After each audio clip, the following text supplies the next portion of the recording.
tonight. We've got some cool weather coming in. It's supposed to be 35 degrees tonight, and we can't take a chance on these tomatoes getting frost on them. That would be a massive setback that we probably couldn't recover from. So we're going to be bringing all these tomatoes inside the house, inside the garage, just to protect them for the next 2 days.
All right, story time.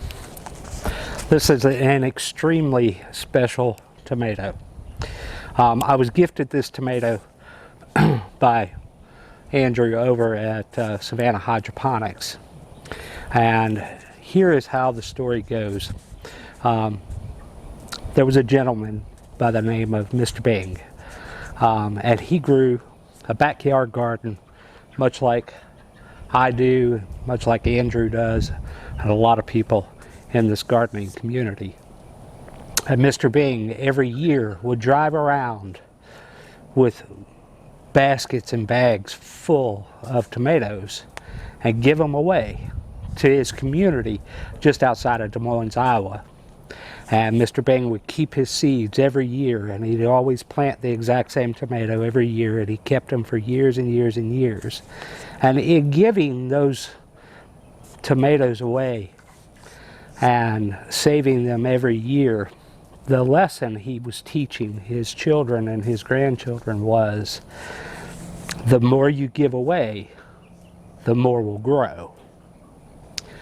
And so Mr. Bing passed away, and his grandson found a pack of these seeds, gave them to Andrew, and Andrew germinated them, and I am extremely lucky to have one of these tomatoes, and we're going to care for it. We're going to give it all the love that it deserves, and we, with this tomato, are going to continue that tradition of giving them away. We'll save seeds, and we'll give those seeds away, and we'll give those tomatoes away to anybody that walks up to the door. And that will be Grandpa Bing's tomato. And we hope through his generosity in sharing with his community and teaching that to his grandson, we hope to do the same thing and share that same generosity to our community and spread the love of Grandpa Bing's tomato. Last night we put jars on all of our really tender plants, all of our cucumbers. I know it seems crazy, right? To put jars over your cucumbers, but folks, we're trying everything we can to keep these plants from get frost damage, right? I mean, it would be a big setback. We're talking about, with these plants in particular, about 2 weeks worth of growth. All of our squash be about 2 weeks worth of growth. And I don't have seeds. I'd have to order more seeds.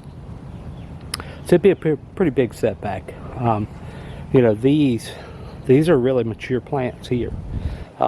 the national pickling cucumbers. Those are really, really mature, and I don't want that setback either.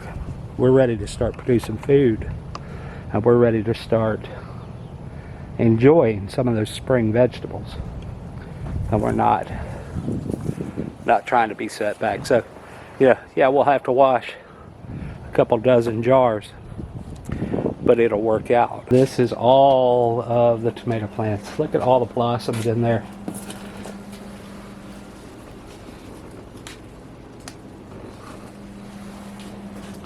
They're going to be fine in here. Noelle is covering stuff up front.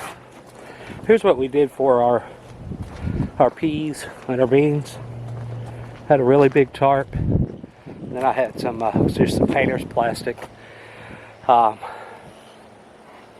That after we're done with this, I'll just throw that painter's plastic away. There's no way it'll last. UV will destroy it. And this tarp here, I've had this tarp around for, I guess, 8, 9 years. I used to cover my pool with it. So yeah, it's time for it to go also.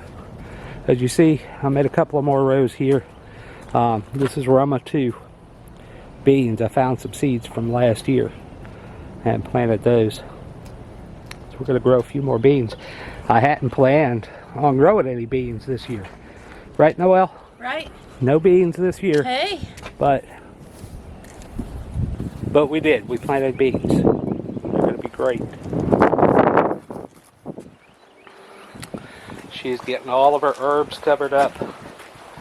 Chamomiles, echinaceas, calendulas. Yeah. Moringas. Yeah. Here's something that's kind of cool.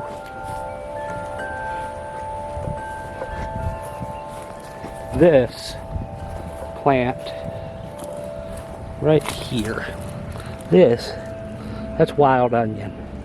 And wild onion is a lot like a garlic. And it makes little onions or onion scapes. And that's how it propagates. You know, we got peppers. We got all our peppers covered up with buckets. And you know, we get up in the morning and it's warmed up a little. We'll take the buckets off everything. We'll be happy. So right there, that's a little pea. How about that? Isn't that cool? When I came out yesterday morning, I was really surprised at how heavy the frost was. I'll show you a picture right here, but it was pretty hefty. It was pretty heavy frost. Right, we're getting everything put away from the frost protection. Looks like everything came out pretty good. That plant there is not real happy, but I think it might be because we damaged the roots. See how it's busted there? Maybe it'll come back. We'll see. Not likely. But everything looks pretty good. Pretty good. We had one casualty with cucumbers. You can see this one got burnt right there. But I think it's going to come back and be okay. All the other little cucumbers that we had the jars on, they look great. No issues. Peas, we knew those were going to do fine. Let's see how our first pea is looking. How about that? There's a pea, folks. We're making peas. I'm really excited about our English peas. Let's go around front. Well, let's talk about peppers. Even with the buckets on the peppers, we had damage to the crowns of all the peppers. Except for these two. That's our Peter pepper and our Thai chili. All the other peppers got damage. I have replacements, and we will be fine. So buckets didn't work. I don't know why. Maybe it's because they were up so high. But we definitely had damage. Beans and peas, those all did great. You know, we put that plastic over them. We put the tarp over them. And man, they did really, really well surviving that frost. And here's my thoughts. Because these were so much closer to the ground, they didn't have as much damage. Because close to the ground, we had, the ground was warmer. Again, raised beds, right? You can see this basil, the crowns sustained damage. This basil, you know, we can see some damage. This squash, this is frost damage, without question. That's frost damage. These had buckets over them. Now, I think they're going to be fine. You know, we're going to recover because we have multiple crowns. So we're going to be fine. All this stuff, we knew that was going to do good. But yeah, that's frost damage. It was a heavy frost. We got to get those tomatoes out of that garage and get them back in the rooms and get nutrient solution on them. I'm sure they're hungry.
That's going to be it for today. We're grateful that you have chosen to spend time with us. If you haven't already, same as always, subscribe to the channel. Click the bell notification. That'll let you know whenever we put out new content. Give this video a thumbs up. We love thumbs ups. And more than that, leave us a comment. If you're enjoying this content, if you're enjoying what you're seeing, if you're learning something, or if you have questions, just leave us a comment and we would love to interact with you. It's our desire to encourage people who live in an urban setting just like us. We have a small piece of property and we grow a tremendous amount of food. Rather than grass, we grow food. And we hope that we encourage somebody who's in a situation just like us to take control of their life, take responsibility for who they are, and grow a little food to feed their family. If that's you, please leave us a comment and let us know how you are encouraged and what you're doing on your urban homestead. Thanks again for hanging out with us. We appreciate it. God bless. Keep our family in your prayers.